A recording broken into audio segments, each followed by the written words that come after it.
suis content d'être là, parce que ça fait longtemps qu'on entendait parler de cette église, et puis c'est vrai que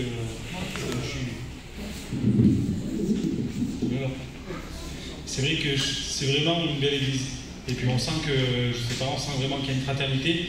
Et je vous dis sincèrement une chose que voilà, je serais obligé de vous le dire. J'étais là et j'écoutais tous les frères parler. Vraiment, c'est quelque chose que c'est vraiment, c'est même pour nous qu'on vient vous visiter, c'est vraiment bénissant d'entendre autant de prières. Ça, je tenais vraiment à vous le dire. Moi, je vais vous expliquer. Bon, j'en ai des expériences, j'en aurais quand même pas mal à vous donner. Hein. Ça fait 2 ans, je crois. 2 ans que je suis chrétien, mais bon, vous savez, en 2 ans, on a envie des choses avec Dieu. On est passé par beaucoup d'épreuves, on a des bons et des mauvais jours. Hein. Mais bon, je vais vous raconter l'essentiel, c'est comment j'ai rencontré Dieu. Donc moi, si vous voulez, je n'ai pas grandi dans un foyer chrétien du tout. Ni mon père ni ma mère, on a grandi dans un foyer divisé.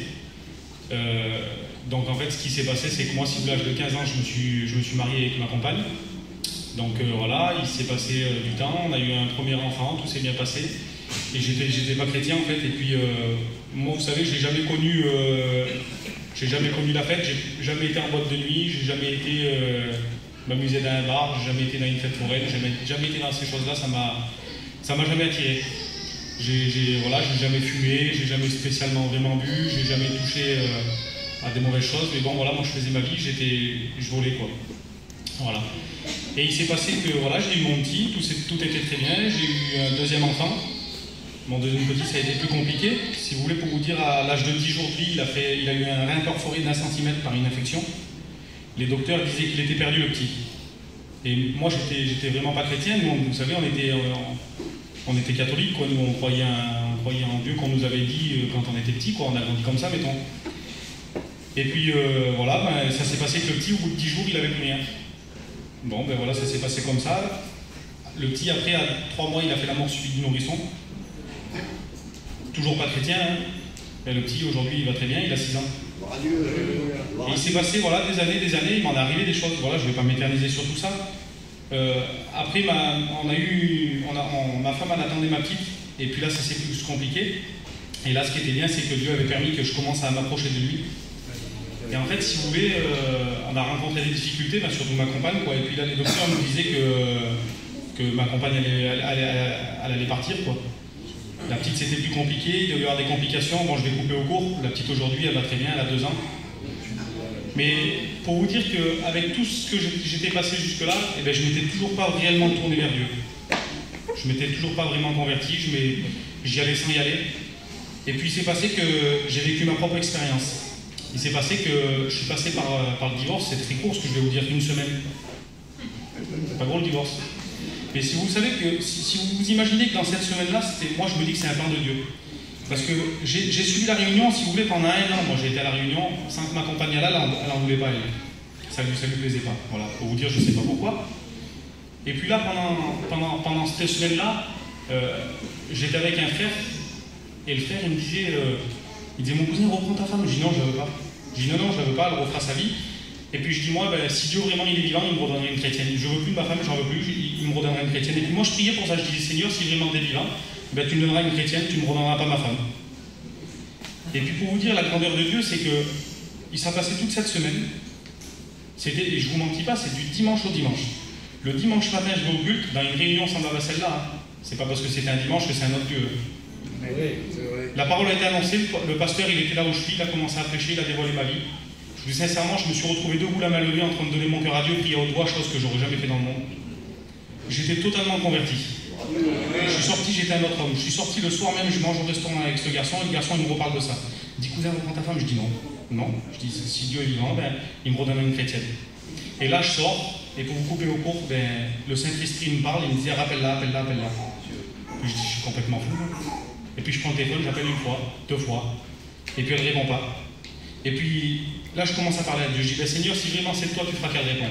Je prends le téléphone, je vous dis sincèrement, j'ai pas eu le temps d'appuyer sur le bouton qu'elle a décroché. Je dis, voilà, il faut que je te parle. Elle dit oui. Elle dit, viens, je suis là comme ça, donc j'y vais, je vais la voir. Et là, elle me dit comme ça. Je vous dis sincèrement, elle me regarde, ça fait 1 semaine que je prie pour que tu reviennes. Pour vous dire qu'aujourd'hui, on s'est baptisé ensemble le 15 octobre 2019. Ça va faire 2 ans qu'on est chrétien. Et je vous dis sincèrement que Dieu, il m'avait vraiment redonné une chrétienne. Parce qu'aujourd'hui, moi j'ai été rétrograde par énormément tellement de temps, mais pour vous dire que même si moi je venais plus, elle continue à prier.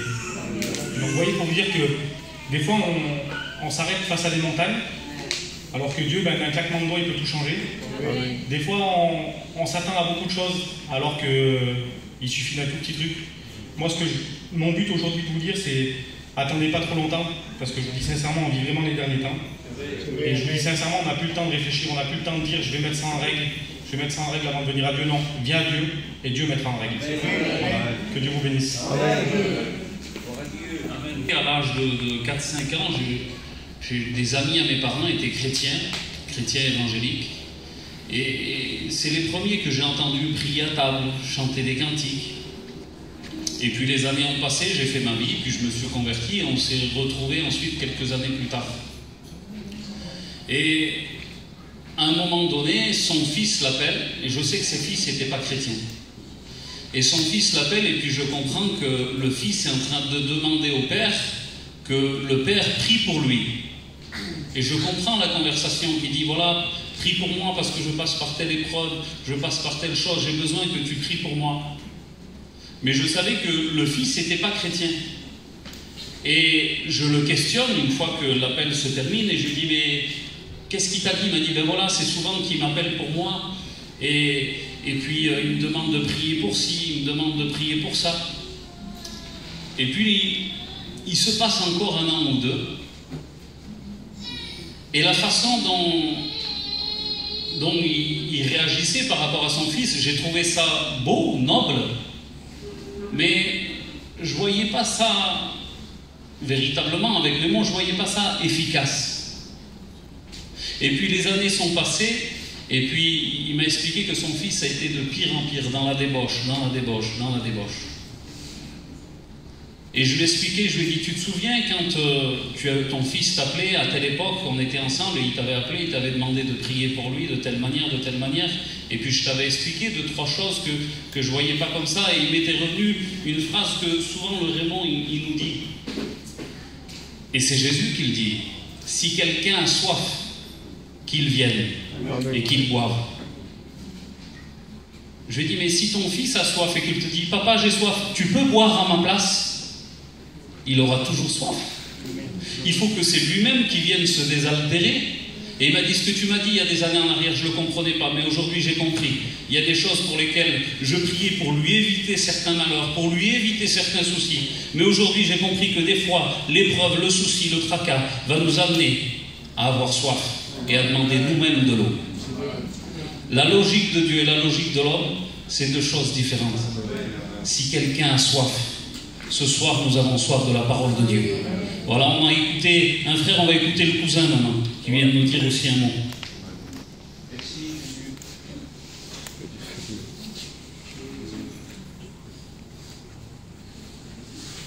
Bonsoir tout le monde. Bonsoir à tous, et je suis dans la joie d'être là, parce que on est des témoins de Dieu, et je vais vous témoigner comment Dieu a changé ma vie. Ben, c'est vrai, nous aussi, on n'est pas dans un foyer chrétien, pas du tout. Et moi, pour vous dire, on était voleurs, menteurs, drogués, même pas la peine. On n'était vraiment pas à la gloire de Dieu, mais vraiment très très loin. On avait nos croyances à nous, les catholiques, pour vous dire. Pareil, on partait faire des bêtises, on priait le Seigneur qui nous garde, que c'était notre métier à nous, et on était vraiment loin de la vérité, on va dire. Et là, un jour, en passant par des histoires, j'ai rencontré le cousin de ma femme, et il m'a parlé de la Réunion. Et nous, c'est vrai qu'avant, on faisait même pas trop cas, tout ça, on faisait pas qu'à eux, en fait, pour nous, ils étaient un peu fous, on va dire. Et là, il m'a invité à cette réunion-là. Et cette réunion-là, elle a vraiment changé ma vie, parce que j'ai été à cette réunion-là. Et il y a eu des témoignages comme pareil ce soir, et j'ai entendu des garçons qui disaient qu'ils avaient été délivrés. Et moi, cette drogue, elle me prenait ma vie du matin jusqu'au soir. Et j'ai fait une petite prière simple, mais une prière importante pour ma vie. J'ai dit, Seigneur, si c'est vraiment vrai ça qu'ils disent, moi aussi je vais te délivrer de ce drogue. Et je l'ai pris par la foi, je suis rentré chez moi, je me suis réveillé le matin, et pour dire un miracle, parce que j'avais plus envie de ce drogue-là. Et je voulais aller contre Dieu, parce que c'était pas normal ça. Pour moi, j'arrivais pas à le comprendre en fait. Alors j'ai avancé, j'ai continué comme ça, j'ai avancé, j'avais toujours ma petite cigarette. J'ai avancé, les réunions, je me régalais, je jouais un petit peu de guitare, du coup je commençais à apprendre des cantiques. Et avec ma compagne, jamais on s'est disputé. Et là, en voyant comme quoi que le Seigneur il m'avait changé, et bien avec elle, ça allait pas. Elle était jalouse dans un sens, on va dire, que ce que le Seigneur avait fait, qu'elle n'avait jamais pu arriver à faire. Et du coup, j'ai avancé pendant 5-6 mois de temps. Et moi, je me sentais vraiment fort pour Dieu, on va dire. Pour moi, j'étais ancré dans les choses de Dieu. Et là, un jour, mon cousin il m'a appelé pour un anniversaire. Et moi, j'ai été, pour pas dire que c'est une secte avec des pensées un peu bizarres, on va dire. Pour faire voir qu'on était quand même des gens qu'on pouvait se mélanger, on va dire. Mais bon, ça a été une erreur, parce qu'il y a mes cousins d'en bas qui sont venus, bois un verre. Et l'alcool a pris le dessus, et l'alcool a pris le dessus, voilà, j'ai redansé. J'avais été délivré aussi de cette cigarette-là. Je passe un peu aux courses, parce qu'il est vraiment long, mon témoignage. Et là, ben, le soir, j'ai repris la cigarette, j'ai refumé.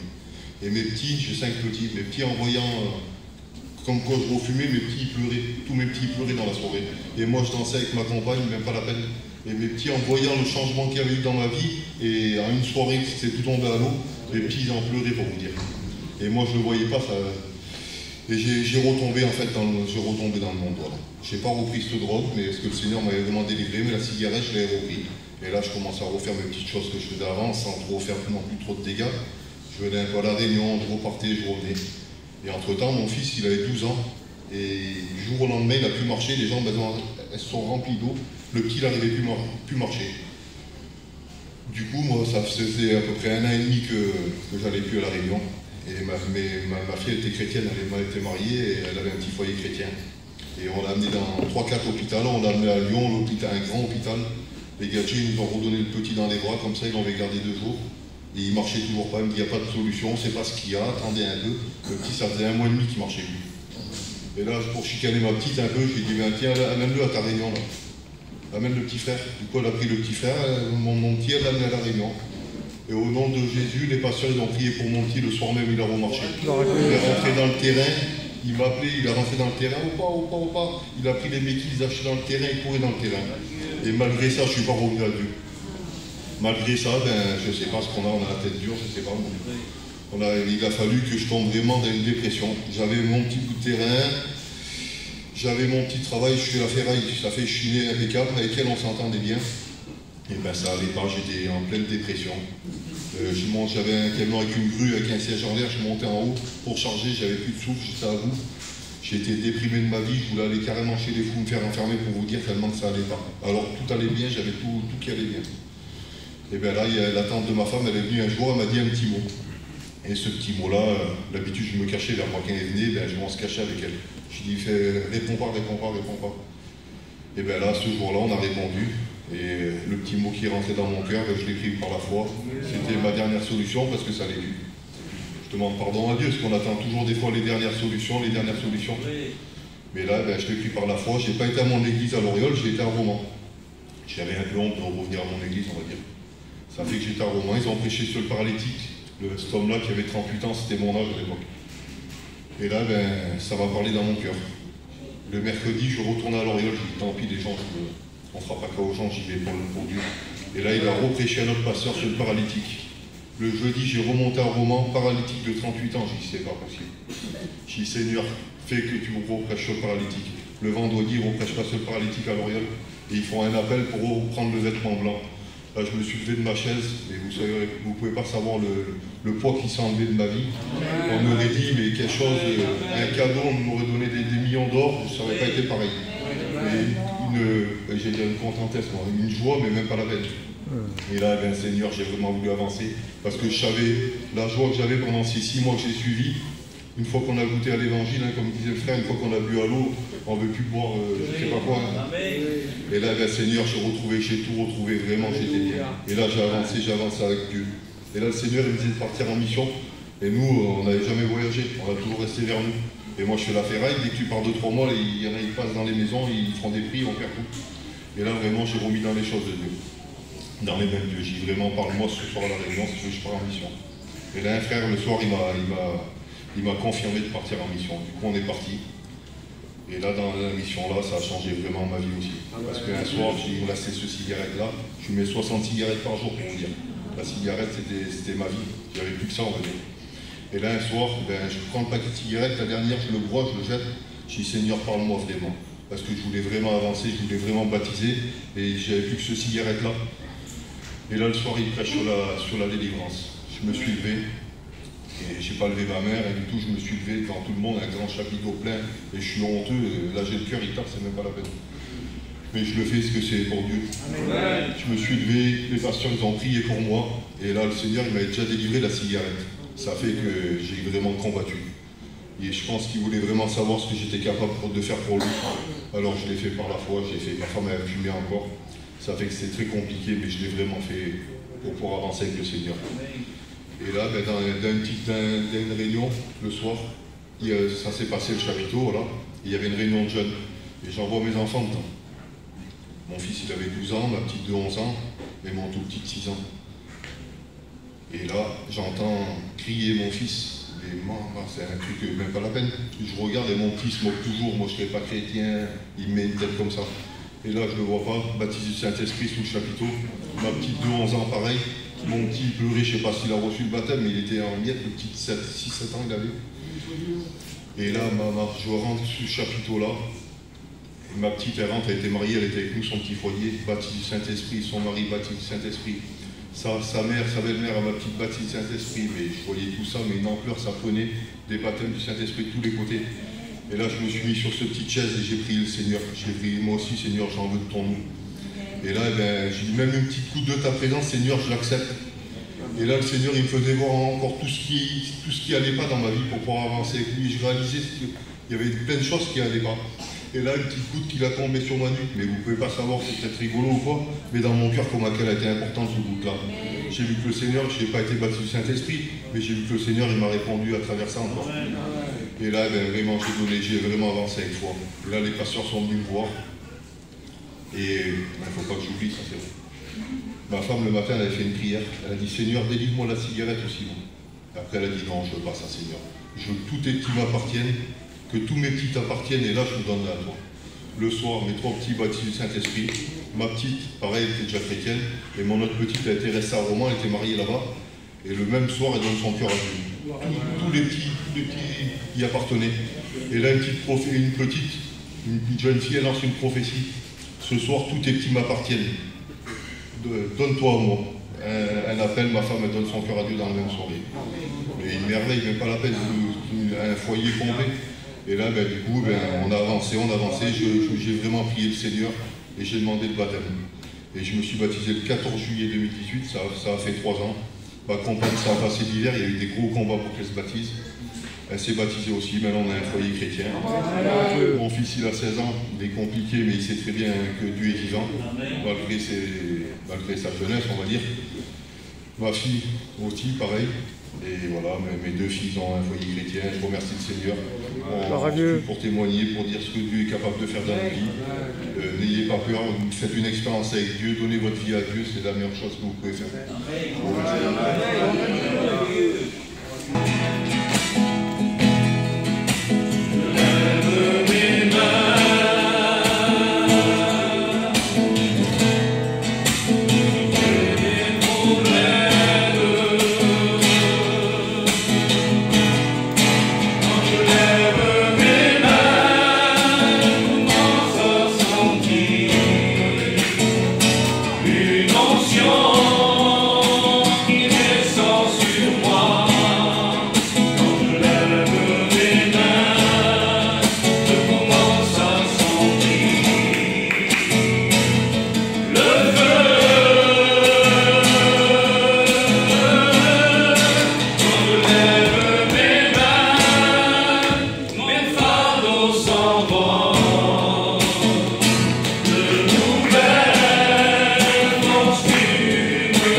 choses sont possibles quand je lève mes mains.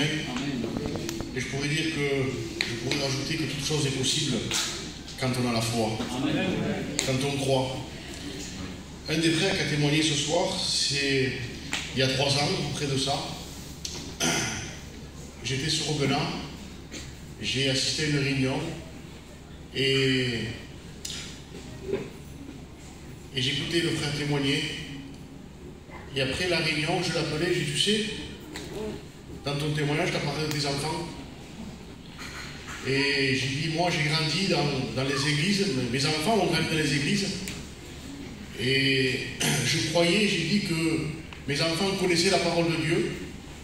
Et j'ai dit, ma fille, elle avait 17-18 ans à l'époque, elle m'avait posé une question sur la Bible. Mais une question que n'importe qui aurait pu répondre. Et j'ai dit, mais tu sais pas ça, Eden? Tu connais pas ça? Alors j'ai compris que le fait qu'elle ait grandi dans les églises ne faisait pas d'elle une chrétienne, bien sûr. J'ai compris qu'il fallait que je m'intéresse à son salut, à son âme. Et j'ai dit, je vais t'acheter une petite Bible, on appelle ça le Gédéon, le petit bleu. Et quelques jours après, je suis allé à une réunion au Aubenas et le frère a témoigné. Et je lui raconte mon expérience. Je dis, voilà mon frère, je suis pasteur, ça fait des années. Et moi, je croyais que ma fille connaissait quand même la parole de Dieu. Et je me suis rendu compte qu'elle ne connaissait rien. Et là, je dois y acheter une Bible pour lui offrir pour qu'elle se convertisse, parce qu'elle a besoin de Dieu. Et elle me dit, mon frère, écoute-moi, Elie. J'étais à Loriol. Quand les frères m'ont demandé de venir au Aubenas pour partir avec eux, je suis monté dans la voiture, le Saint-Esprit m'a parlé. Il m'a dit, rentre dans la caravane et prends une petite Bible, un Gédéon. Tu dois la donner à quelqu'un là-bas, à Aubenas. Alors, il me l'a donné, bien sûr. Je l'ai donné à ma fille et elle s'est convertie. Alors, je peux dire que toute chose est possible à Dieu. Et surtout, ce soir, si tu as la foi, tout est possible à Dieu. Ce qui est impossible à l'homme, dira la parole de Dieu, eh bien, est possible à Dieu.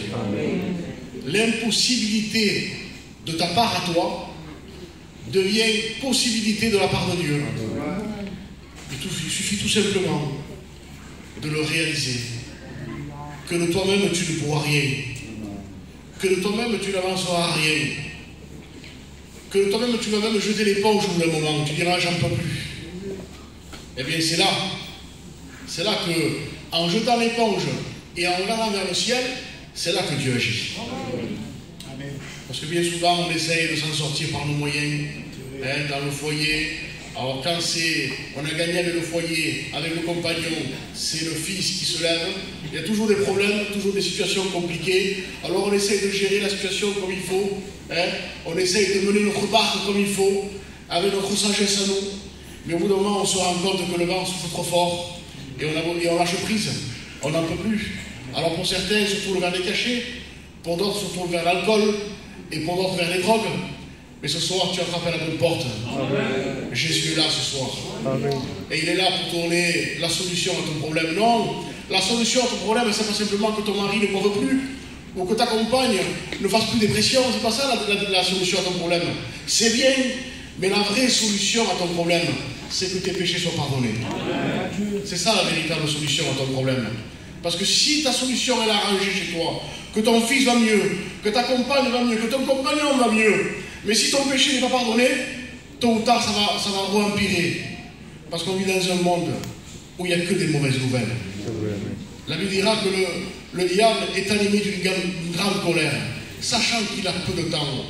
Et croyez-moi, mes amis, son désir à lui, c'est de détruire, c'est de faire du mal. Mais ce soir, tu es au bon endroit, au bon moment. Que Dieu soit béni. On va lire ensemble dans la parole de Dieu, dans le livre d'Ésaïe 61, il est écrit, l'Esprit du Seigneur, l'Éternel est sur moi, car l'Éternel m'a oint pour porter une bonne nouvelle aux malheureux. Il m'a envoyé pour guérir ceux qui ont le cœur brisé, pour proclamer aux captifs la liberté et aux prisonniers la délivrance, pour publier une année de grâce de l'Éternel. Que Dieu soit béni, que Dieu soit glorifié. L'Esprit de l'Éternel dira l'homme de Dieu, bien sûr, il prophétise au sujet de Jésus. Vous savez, Jésus n'a pas été loin pour apporter des bons messages. Vous savez, aujourd'hui, on fait la course au bon message et les gens se déplacent quand un grand homme de Dieu vient et prêcher la parole de Dieu. Le but de Jésus, ce n'est pas d'être loin pour apporter de bons messages. Le but de Jésus, c'est qu'il a été loin pour guérir ceux qui ont le cœur brisé. Et nous vivons dans un monde, mes amis, où réellement nous sentons, même que dans l'abondance, la Bible dira, même dans l'abondance, il ressemble à des morts. C'est-à-dire que l'être humain est toujours insatisfait. On a besoin de Dieu. Amen. Ce soir, toi qui es là, ce soir qui écoutes la parole de Dieu, tu n'as pas besoin d'une religion, tu n'as pas besoin d'une amélioration, tu as besoin de Jésus. Amen. Celui qui a été loin, il a été loin par Dieu le Père pour guérir ceux qui ont le cœur brisé. Et en parlant de cœur brisé, bien sûr, il y a une histoire qui m'est venue dans la parole de Dieu. C'est dans l'évangile de Luc, au chapitre 7. Il est écrit, le jour suivant, Jésus alla dans une ville appelée Naïm. Ses disciples et une grande foule faisaient route avec lui. Lorsqu'il fut près de la porte de la ville, voici on portait en terre un mort, fils unique de sa mère, qui était veuve. Il y avait avec elle beaucoup de gens de la ville. Le Seigneur l'ayant vue, fut ému de compassion pour elle, et lui dit, ne pleure pas. Il s'approcha et toucha le cercueil. Ceux qui le portaient s'arrêtèrent et Jésus dit, jeune homme, je te le dis, lève-toi. Et le mort s'assit et se mit à parler. Jésus le rendit à sa mère. Tous furent saisis de crainte et glorifiaient Dieu, disant, un grand prophète apparut parmi nous et Dieu a visité son peuple. Cette parole sur Jésus se répandit dans toute la Judée et dans tout le pays d'alentour. Quelle histoire, hein? Une petite ville, petit village, Naïm. Là se trouvait une veuve, dont déjà, elle avait déjà perdu son compagnon. Et comme je dis souvent, peut-être elle a dû investir tout sur son fils. Elle était veuve, elle se disait elle-même, ce sera la relève de mon mari, mon fils. C'est lui qui va après gérer la maison. Sûrement que toutes ses décisions, toutes ses motivations, elle les a investies sur son fils unique. Elle n'avait que lui. Et voilà que le drame encore frappe. Voilà que le chaos revient. C'est pour ça que je vous disais au commencement, quand on arrive à gérer un problème et qu'on dit ça y est, oh, on s'est sorti d'un problème, il en vient un autre. On vit dans un monde comme ça. Quand une vague est venue, on se dit ça y est, c'est terminé, un tsunami arrive. Ah, je ne veux pas faire une boisson de mauvaise augure ce soir, mais je veux vous dire et vous mettre devant la réalité des choses. On n'est pas dans un monde en sécurité. On n'est pas en sécurité dans ce monde.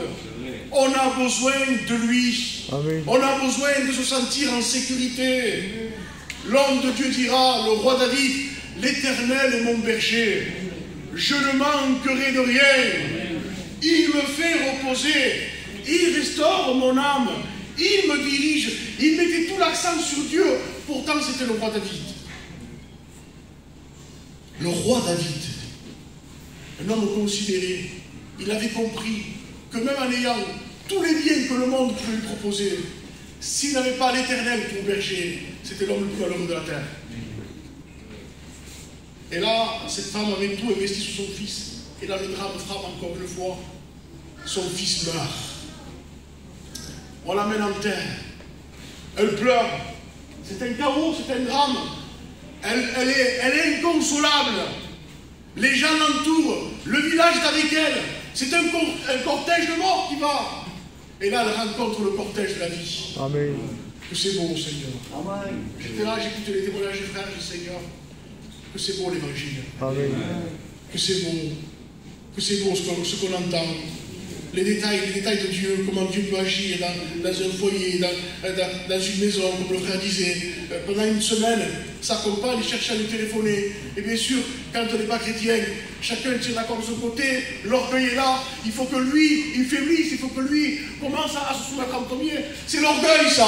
Et le diable travaille avec l'orgueil. Il travaille avec l'orgueil. Et le diable détruit avec l'orgueil. Mais voilà comment le Dieu du détail que nous avons, au bout d'une semaine, il avait compris, le frère, que sa compagne aussi, ça faisait une semaine que vous lui téléphonez. Dieu sait faire les choses à merveille. Amen. Il y a comme un tableau avec un puzzle, et il manque la dernière pièce, et c'est lui qui la met la dernière pièce. Amen. Ah, que son nom soit béni. Amen. Et là, ce cortège de mort rencontre le cortège de la vie. Jésus fut ému de compassion. Il ne peut pas se retenir, Jésus. Le texte littéral, il dit que Jésus frémit en lui-même. Il y a comme des larmes qui tombent de ses yeux. Quand on est ému de compassion, on pleure. Ça se passe intérieurement. Jésus voudrait tant ce soir que tu le rencontres. Amen. Là, il n'y avait aucune solution. Peut-être dans ta vie, tu te dis, pour moi, il n'y a plus de solution. Je connais trop l'évangile. Je sais trop comment ça commence une réunion et je sais comment ça se termine. Pour moi, il n'y aura plus de solution. Et ce soir, avec l'Église de Dieu, nous lions les puissances de ténèbres. Nous lions les puissances de ténèbres au nom de Jésus, afin que la lumière de l'Évangile rentre dans ton cœur. Je le crois ce soir, qu'il y a un combat, qu'il y a dans les airs. Il y a un combat parce que tu es là, tu essayes de te concentrer sur la parole de Dieu et tu sens que ton esprit ça va à droite et à gauche. Il y a un combat ce soir, tu sais pourquoi? Parce qu'il y a la délivrance au bout. Amen. Et là, ce cortège de mort rencontre le cortège de la vie. Vous savez, Jésus n'a pas que des pleurs seulement pour nous. Et il n'a pas que des mots aussi. Parce que Jésus lui a dit, ne pleure plus. Pour nous, c'est facile de le dire là. Mais là, il fallait le vivre là. Il y avait tout, pardonnez-moi l'expression, tout était là pour nous montrer que c'est terminé, il n'y a plus rien à faire, c'est terminé. Et peut-être dans ta maison, tu dis, pour moi c'est terminé. C'est peut-être la dernière réunion, peut-être pour me relever peut-être. Je ne sais pas comment tu es rentré dans ce lieu, moi. Je ne sais pas les pensées que tu as dans ton cœur. Un jour, un homme a dit, je vais à la réunion, si Dieu ne me parle pas, je me suicide. Comme ça. Et Dieu a dévoilé sa vie dans la réunion. Amen. Dieu fait des choses à merveille. Amen. Dieu fait des choses à merveille. Et Jésus lui dit, femme, ne pleure plus. Il n'avait pas simplement que des larmes, il n'avait pas simplement que des mots. Mais quand Jésus parlait, il agissait aussi. Amen, amen. Il toucha le cercueil. Et le mort se releva. Ami, ce soir, je ne sais pas si ta situation elle est peut-être à tes yeux comme morte.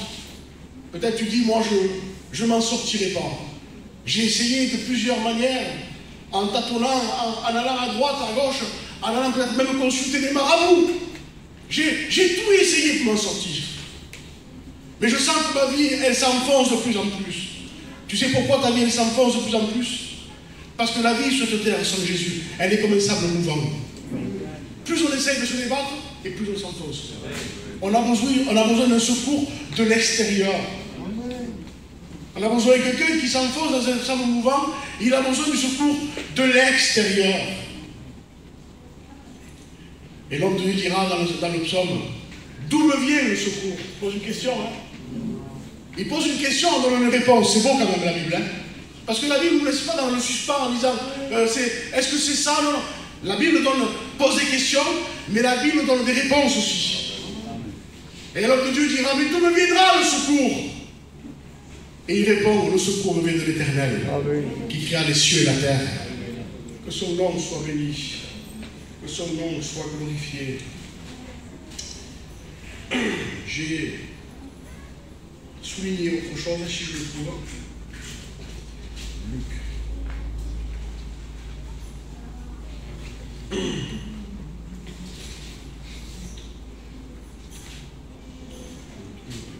Ah, c'est ma faute. C'est ma faute. La Bible dira qu'il y avait un homme aussi qui rencontre Jésus et que il va lui dire, voilà, viens, il dit, mon fils est tourmenté par le démon. Il dit, car parfois, il se sent, on le jette, il y a un esprit, il y a un démon qui le jette dans le feu, dans l'eau, mon fils est tourmenté et ça ne va pas. Il dit, viens et fais quelque chose. Et Jésus, quand il le voit, Parce que Jésus, quand il se déplace, c'est pas pour rien. Et ce soir, Jésus se déplaçait pour toi ce soir. C'est pas pour rien qu'il se déplaçait pour toi. Et bien sûr, il va y avoir le miracle va s'accomplir. Et je crois qu'aujourd'hui, le problème de notre vie ici, c'est pas au niveau de Jésus. Parce qu'on a vu que Jésus a fait des miracles ici. Le vrai problème aujourd'hui, chez nous à Tarascon, c'est au niveau de notre cœur. Je crois qu'on a trop parlé que le diable nous empêche de nous convertir, le diable ci, le diable ça. Je dis bien souvent, le diable a des épaules un peu trop larges, je crois. Il arrive un temps où on doit se faire un bilan. Et je crois que c'est au niveau de notre cœur maintenant. Ah oui. Moi, je crois que quand une œuvre est nouvelle, qu'elle commence l'œuvre, il n'y a pas longtemps, on a été au Portugal, on a fait des réunions, l'œuvre commence. Donc là, on est obligé d'évangéliser, d'apporter le pur évangile et de parler sur le diable qui veut détruire, pas de problème. Et ça, vous le savez aussi, c'est une œuvre nouvelle. Mais quand il y a 30 ans que l'Église est là, et que vous connaissez l'évangile, et que vous savez comment il faut faire pour s'en sortir, donc c'est plus le diable là, c'est notre cœur. Et je crois qu'on a besoin de rentrer à nous-mêmes. Je crois que tu as besoin de rentrer à toi-même et de réfléchir que ta destinée elle peut changer ce soir. Et d'arrêter de dire, ou de croire plutôt, que ta destinée, elle est pour être malheureuse toute ta vie. Non. Tu peux changer ta destinée. Le psalmiste dira, mes destinées sont dans ta main. Tu as besoin d'arrêter de faire souffrir ton âme. Tu as besoin de te poser les bonnes questions ce soir. Pourquoi dans mon foyer il y a tant de souffrance? Pourquoi dans ma maison il y a tant de ténèbres? Pourquoi chez moi je sens des mauvaises présences? Pourquoi je sens le chaos de plus en plus dans ma maison? Et je crois que ce soir tu as besoin de te poser les bonnes questions. Et je dirais même que l'évangile est là pour t'aider, pour faire un miracle dans ta vie. Mais Jésus ne fera pas ce que toi tu peux faire. Au bout d'un moment, Lazare était mort depuis 4 jours. Et Jésus va pousser un cri. Il va dire, Lazare sort. Et Lazare est ressuscité. On connaît l'histoire. Mais au bout d'un moment, Jésus va dire aux disciples, maintenant déliez-le. C'est-à-dire qu'il y a la part où Dieu va faire un miracle dans notre vie, parce qu'il y a tellement de ténèbres, tellement de liens en nous. Il y a la part où Dieu va faire un miracle, mais il y a la part où nous aussi on doit agir. Après on parlait avec les frères, on disait que la conversion c'est une chose, la nouvelle naissance elle est une autre. C'est bien la conversion, tu vas peut-être arrêter de fumer pour t'améliorer dans les choses de Dieu, mais ça n'aboutira à rien ça. Il faut qu'il y ait un miracle de Dieu d'en haut pour que tu naisses de nouveau. Tu ne peux pas de toi-même pratiquer le bien. La Bible dira dans Ézéchiel 36 et verset 26, j'ôterai ce cœur de pierre et je mettrai un cœur de chair à la place. Il dit, je vous donnerai un esprit nouveau. Parce qu'avec l'esprit que nous avons, avec le cœur que nous avons de pierre, on ne peut pas aimer, on ne peut pas pardonner. Alors il faut que Dieu fasse un miracle. Et ce soir, Dieu veut le faire, ce miracle. Mais Dieu veut trouver des cœurs ce soir. Dieu veut trouver des hommes et des femmes qui soient responsables et qui disent qu'ils arrêtent de dire c'est la faute de mon mari, c'est la faute de ma compagne, si j'arrive pas à me convertir. Non, c'est notre cœur. Il faut rentrer à nous-mêmes. Il faut qu'on se pose les bonnes questions. Tu veux que le malheur, le chaos s'arrête chez toi ce soir? Tu veux que ces mauvaises présences que tu sens dans ta maison, tu veux que ça s'arrête? Tourne-toi vers Dieu. Amen. Tourne-toi vers le Christ. La Bible dira que quand on tourne nos regards vers Dieu, notre visage devient rayonnant de joie. Il ne se couvre pas de honte, non. C'est le péché qui apporte la honte. C'est le péché qui nous fait courber. La Bible dira qu'il y avait une femme qui était courbée depuis 18 ans. C'était un esprit qui la rendait courbée. Pendant 18 ans, elle marchait comme ça. Tu n'as pas été créé, mon ami, pour marcher courbé. Tu as été créé pour relever ta tête. Tu as été créé pour dire et pour adorer Dieu. Que Dieu soit béni. Ah, nous vivons dans un monde où le prince des ténèbres veut faire beaucoup de mal. Dernièrement, nous avons entendu, il n'y a même pas un mois de ça, un jeune de 13 ans s'est fait tuer dans la ville de Tarascon. Mais si ça ne doit pas nous interpeller, si ça, on ne doit pas dire, mais réellement, le diable existe quand même. Les amis, ne le sous-estimez pas. Je vous le dis, ne le sous-estimez pas. Ne pensez pas vous en sortir comme les autres fois. Ça a été le langage de Samson. Il jouait avec le péché. Il jouait avec le péché. Et il va dire, je m'en tirerai comme les autres fois. Mais il ne savait pas que l'Esprit de l'Éternel s'était retiré de lui. Mes amis, ne jouez pas avec le péché. Amen. Le péché vous rattrapera. Le péché est plus fort que vous. Il a fallu que pour qu'on s'en sorte, il a fallu qu'on rencontre le Christ. Il a fallu que le Christ nous révèle la croix. Il a fallu que la croix soit plantée dans notre cœur. On ne pouvait pas changer. On ne pouvait pas s'en sortir. On n'y arrivait pas. Nous étions les hommes les plus malheureux de la terre. On souffrait. Mais un jour, on a eu l'intelligence. Vous savez, un gitan n'est pas fou, hein. Il connaît le bon, hein. Un gitan n'est pas fou, il connaît le bon. Il sait que quand il y a du bon, il y va. Hein? En ce moment, c'est Saint-Rémy de Provence. Tout le monde veut travailler là-bas maintenant. Parce que les gens sentent qu'il y a du bon. Et là, il n'y a pas de place pour moi. Il n'y a pas de place pour moi. Tout le monde veut aller travailler là-bas maintenant. On connaît le bon quand ça nous intéresse. Le bon, le bon, c'est Jésus. Amen. Intéresse-toi à lui. Lui, il s'intéresse à ta misère. Hein? Intéresse-toi à lui. Tu n'auras pas d'excuses, mon ami. Tu ne pourras pas dire, venez prier. Pour mon foyer, ça ne va pas. Je dirais à Michel, il faut arrêter de prier pour les foyers. Non, tournez-vous vers Dieu. Vous savez, des fois, on est rentré dans une superstition. Impose les mains. Mais ça ne veut rien dire, ça. Mais vous savez que des fois, on a fait même des erreurs, nous. Imposer les mains aux gens, mais pourquoi?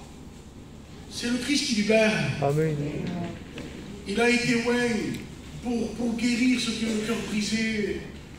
La veuve de Naïm avait le cœur brisé. Mais béni soit Dieu, elle a rencontré celui qui a été oint. Amen. Rencontre ce soir celui qui est oint. Celui qui est oint, c'est Jésus. Il prêchait leur repentance simplement lui. Les gens venaient en foule pour pouvoir l'écouter. Et ils se disaient, mais qu'est-ce qu'ils vont dire de merveilleux? Et il a fait la multiplication des pains. Et Jésus leur disait, repentez-vous. Voilà le message de Jésus.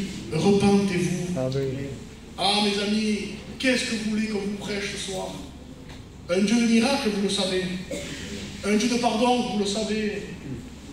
Un homme crucifié sur une croix, pour toi et pour moi, on le sait. Tu peux changer ta destinée ce soir. Amen. Arrêtez de venir à des réunions des centaines de fois. Maintenant, il est temps que ta destinée change. Amen. Tu dis peut-être que je suis né sous une mauvaise étoile, moi. Tous les malheurs de la vie m'est arrivé. Eh bien, ce soir, il y a une bonne nouvelle pour toi. Amen. L'étoile du matin brille aujourd'hui. L'étoile du matin, c'est Jésus. On va courber nos fronts. On va demander à Jésus. Jésus, le roi de gloire, on va lui demander, Seigneur, révèle-toi dans ma vie. Amen. Ce soir, dis-lui ce soir, je ne ferai même pas d'appel. Au fond de ton cœur, parle à Jésus. Vous savez, Jésus n'aime pas les belles prières. Hein? Non, parle-lui avec ton cœur. Et dis-lui simplement, Seigneur, je voudrais que tu changes ma destinée. Je voudrais que mes destinées soient dans tes mains, Seigneur. Seigneur, viens libérer mon cœur. Amen. Viens libérer mon âme, Seigneur. C'est toi qui as été oint, Seigneur, pour m'apporter la guérison à mon cœur. Alors dis-lui ce soir, Seigneur, libère-moi. Transforme ma vie. Fais de moi une chrétienne, Seigneur. Fais de moi une chrétienne, Seigneur. Dis-lui, je te demande pardon, Seigneur, d'avoir cru pendant 50 ans, 60 ans, m'en sortir par mes propres moyens. Pardon, Seigneur, de l'avoir cru. Je reconnais ce soir, Seigneur, que pour m'en sortir, Seigneur, j'ai besoin de toi. Dis-lui ce soir, au fond de ton cœur, Seigneur, pardon. Dis-lui, je te demande pardon. Dis-lui, Seigneur, que ton sang me purifie. Amen. De tout péché. Dis-lui, fais appel au sang de Jésus ce soir. Fais appel à Jésus. Il est là, il veut changer ta destinée, il veut changer ta vie. Il veut t'apporter le vrai bonheur. Amen. Dans ce monde, il n'y a pas de vrai bonheur. Il y a des joies passagères, il y a des joies éphémères, mais le vrai bonheur est non, c'est Jésus. On prie le Seigneur, tu viens Michel prier?